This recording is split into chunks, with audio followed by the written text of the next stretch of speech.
Hello everyone. So আমি চলে এসেছি আমার সপ্তমীর দিনের ছোট্ট একটা মিনি ব্লগ তোমাদের সাথে শেয়ার করতে। আমি সপ্তমীর দিন আমার বেস্ট ফ্রেন্ডের সাথে চলে গেছিলাম নর্থ কলকাতার প্যান্ডেল হপিংয়ের জন্য।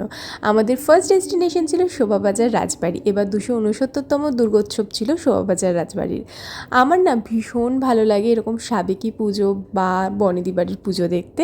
দেন আমরা নেক্সট চলে যাই জগৎ মুখার্জি পার্কে, যেখানে এআই দিয়ে ঠাকুরের অস্ত্রগুলো করা হয়েছিল। আর আমরা যখন যাই অ্যাম্বিয়েন্সটা ছিল ঠিক এই রকম, অসাধারণ।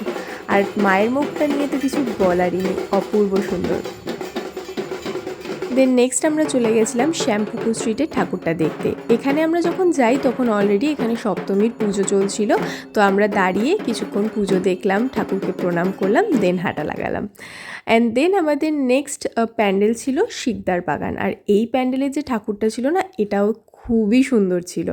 এরপর একটা ঠাকুর দেখেছিলাম, এই ঠাকুরটা কোন প্যান্ডেলে আমার আসলেই মনে নেই। তোমাদের কারোর মনে থাকলে, জানা থাকলে অবশ্যই কমেন্ট করে জানিও। এখানে একটা অদ্ভুত জিনিস ছিল, সেটা হচ্ছে গণেশ ঠাকুরকে উপরে একা তুলে রেখেছিল। তো যাই হোক, আমরা নেক্সট গেছিলাম নলিন সরকার স্ট্রিটে।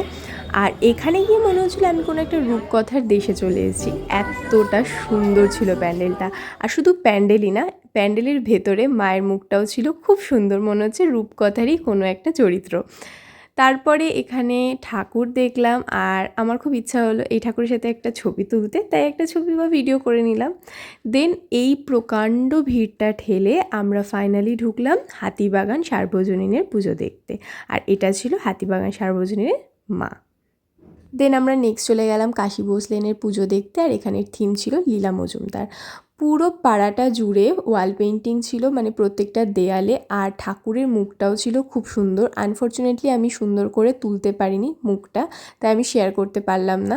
দেন নেক্সট পৌঁছে যাই আমার সব থেকে পছন্দের প্যান্ডেল দর্জিপাড়া, যেখানে থিম ছিল ফেলুদা। আর এই প্যান্ডেলটা সেদিন আমি আরেকটুর জন্যই মিস করে যাচ্ছিলাম, বাট না, দেখে ফেলেছি। আর এই প্যান্ডেলের ওপর একটা সেপারেট ভিডিও আমি শর্টসে আপলোড করেছি, যেটা আমি এই ভিডিওর রিলেটেড সেকশনে অ্যাটাচ করে দেবো, চাইলে দেখতে পারো।